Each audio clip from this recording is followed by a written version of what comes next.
ana shaling no won ana bako gorje no bi kon dial tikaliyan kamana le roda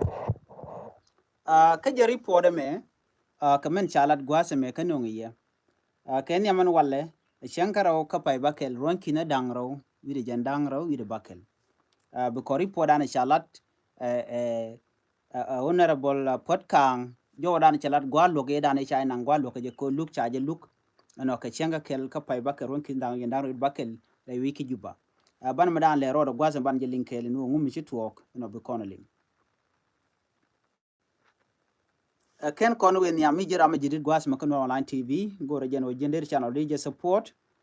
de subscribe ko de notification bell de je twine ko mi chatike lar mi ci bare da chwa mala shi be ke jika pet gwada me ka report ana chalat ka bu kon dia la ling ler dang ro ti very important goro ba nywa ya kel ko ken go lengdien ler nyam bala jen manana chalat honorable potkang lere rew de bano right kamanana chalat kum United States ken we dana ci kum kirim yadi ci ken reja ka jen manana chalat kum United States jen gor mono banyo ko kon kel gwasamene chana jatu ke jen kui honorable potkang potkang chol ngai kon yala cha yen ke jen gwasi dana cha yen ke je kel ke doctor machar gwa mi chaje nan gwa luktin no ke jelat ma changa kel ka pay bakarun kin dano yinaro bakel ci potkang ci rach nyamnat ka do badanen chaje gwen ke je do ba cha gwen ke je shela de george no eno jen do badan en yanje ke je jeni politically motivated alo jeni shi ki kore dana ci tuwo kan nasa jeni shi jen jene politically interest manana yan keje kuma kirmi yadit ga jom chalat gwase me jene man chalat ke chane yen keje kir jene look mala me chata inke 2018 no ba we gwasde ke baji implement ngai kon diala no implementation of 2018 peace agreement a very important long kan diala quantity rewika South Sudan ngai kon diala ko jen jagmal ko bitino mi chaje yar ci me lokir mi yadi den tameno jen der jer yaleka chagu jino na me ngu chagu jino jen kir jaram dan logo bi malba wen yam du no ci pot kan ko la do ne do ba dan en yan ka hajene man yan ka da jenen cha yen lo raba yan ka lo cha target cha target ke je gwasme shenge dane cha yen ko kor me ci kor me je to ka nasir chalat reti jen me chala reti jen kan ne diala ko keno kono tige kel den ci naben ya cha pot kan cha kamra reti jen cha pot kan cha warar cha Stephen Parkour ba cha kamrar ko Stephen Parkour ne jen ne ka gwade dan cha yen je me ngai kono cha yen lo jen ko ram kel ko kuma spele ayo ke spele mayo jen cha kamrar kan dangro cha kati cha pot kan tich cha jogo no antema mi bene ladime mu yelat kelode be berar rei tijien be bela be ben rare lor telemi bale ragwidu sie jiram kelandan en siriek shelat cha jogo no men blat kenyam jeneni kame nana cha laren potka cha jo jina biela de jojo no nene ci jien ka kuma spele ayo anjina ben ka kuma men de kirm yaditin na momenya ci potka shelok cha potka ngo jogo no nene jin be jin la ramadan en bugwa Dr. Riek Machar bi kana la first by president chajo gwado mo bi kan bala dundu ci potkang ci la reno chelok an gwazo mo ci potkang cha cho loire tijien cho Stephen Parkour cho no bala kwer mo ko le la interim chairman keje ko ne ken yamane tingu tere tijien ci ka ta ganen ko ken but ko jen she no no bala ramadan and bi gwa da kam char bi kan cha law che bra ajen ku pot kang la lar no ne me a politically motivated o ko connecting content na ajen o madar bere wi ka so Sudan so cha gu jenodi en badil target en pot kang ko chelu no bo gwa da kam char ba jakan ka chelu no hen ba tiai ba we ka pa dun kirmi yadit ana mo korwade cha pot kan jako ba lele ba target den cha pot kan jogo no jin bejen retijen pot kan jen cha je threat ko jen de jomo keriya ke de jenak that was the first thing edan inshallah a pot kan chude shal kame Stephen Parkour cha position cha jakan den cha kamra cha chutrar cha pot kan na kuli jogo no ne mi e ku ko re dana chi to kan nasir Dio ga jeno teram de terar ko kon kondian I kondian de ne tereti gen all of us cha de lo jogo no jinna wer gwa doctor ring macha cha de lo la no mo dundo ko gor ke jeno ne dial bi ke jien ka spela yo bi kan ka kirm yadit den ti pot kan la no jen kwa target ke jemo ko chelo gon bo gwa dak macha be kan ka chelo gon en bane bala ram kel ka kum kirm yadit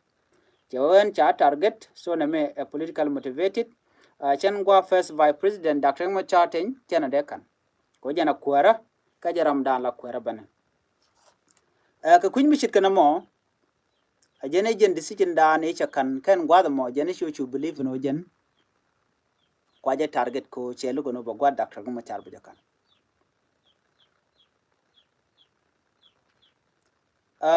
kene de content rejimo kene de content ka pa de SPLAIO te gane de cha target ti men channeling no wan ko ne de to ci gori den mat kel ke kir ci ka Stephen Parkour ke ne diala ko ken ci pot kan kela de joje no ne na gwalo ko mone jene ka gwa de dane kor me to ko je koron kina dangro jen dangro de diech ka payre ke pay de kon gwa de mo kela do ne ne te nyen ke nor wai ami ke de ne SSPDF so ne ci ne part of that gwanin nor wai ami ala local militia ke local use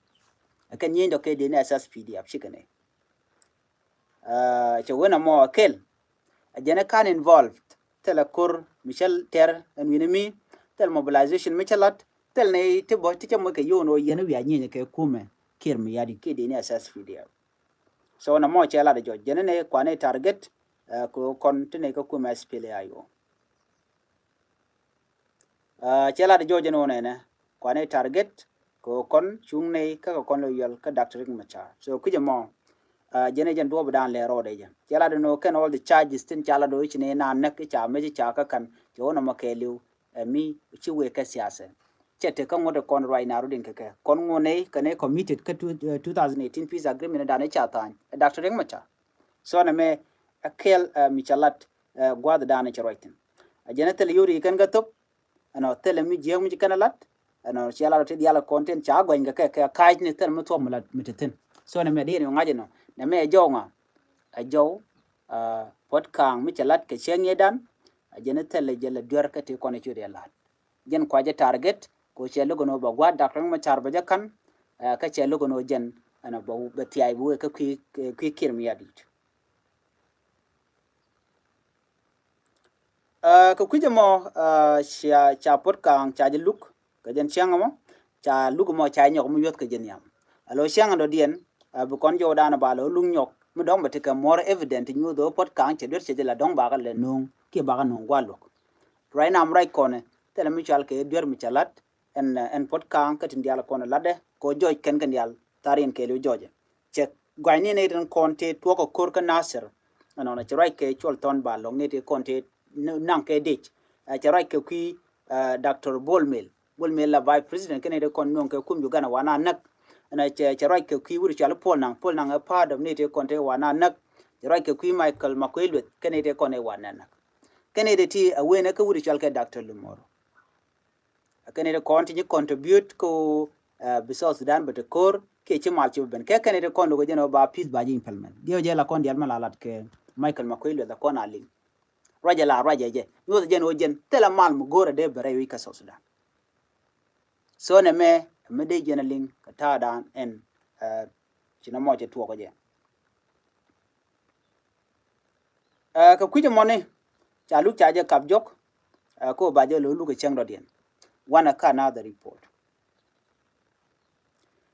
kuma South Sudan chicken roje chalat kuma US chicken rejak te roj me chalat ni kuma United States en wone ne cha kuma South Sudan cha visa cha je restrict cha army embargo la army embargo la medical la ya ko cha ka ban lo chikum South Sudan che ko yo ko wite ko ken rewta to chukumi South Sudan che ka nyok che ka reject jeni che chuanko de visa na ko de ka restrict ka kan che chuanko de yene sanction abia mek ko bia ka gak ki bia visa na ko bia ka gak chenge chukuma America me cha right ne de ko de chidwol la ji United Nations tai dana shi dwol ka je me chala de wone ne an kuma South Sudan akane de kon logo jeno ba mal ba ji implement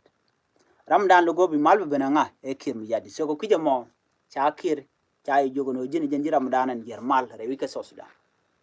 so ma ji to gene mi chukuma America shikarwaje ko chikene guje no tidi ala kon lat ke kir tel mi cha implement ni ka jen ta me dana e cha mal cha ta ngeje je tel we out milat ka mal ka je so chukuma kir mi yadi che guje no de man chala de kuma America akane sheto akane ku yin mandana to ka ground ka kuma United States la right ken ka evident George mi chi rek chela den ba ka gar pinge nyuko run mi chi gwade ben ba ka nyode ba ka president niam du ba jogo no kenti duer kono chi duer na makana ja kuma kir mi yadi ta jogo no akane de control peace spoiler kane de kondo ko jeno be malba ben ray wi ka South Sudan ka kuje mo kir mi yadi dine na kene jikware kenni ci kuma America ci gdori kana lat kene kuma America chen che army embargo che de sanction chene de jago cha me cha ko chine ko ka me ko de kan South Sudan de kana secure South Sudan ku kana secure kan South Sudan ku kana secure ko bigan wer bigan ga nak ko ne kon ko target kan wore me ga kan kuma America ga kan no tele cha ga de sanction so nyu de jenode teriek teten ariga mo awo bike na biken kana ka jen mo kwala gor ke jenodi ba kum kirm yadit ba je dir tech correctin kona leda cha goro bu kum kirm yadit ba ngot kami leda de chit ketitine alo loko jeno bi malbe berewi ka South Sudan ajena kwala sanction ke je so na me amile ro den tema right corner kuma kirm yadi de no jina yin kuma merkam ci de goro bi mej bi ka gak ci de goro bi visa na ko bi ka restrict ko mal jatin kuma kiri e kan ci green committed e ka kuy mal ka tele mal menen ka de ko laro ne me jen mal jogra ko gor tele mal so mi ci kan me agenda na le rode ani bana jek kana da report biata kamal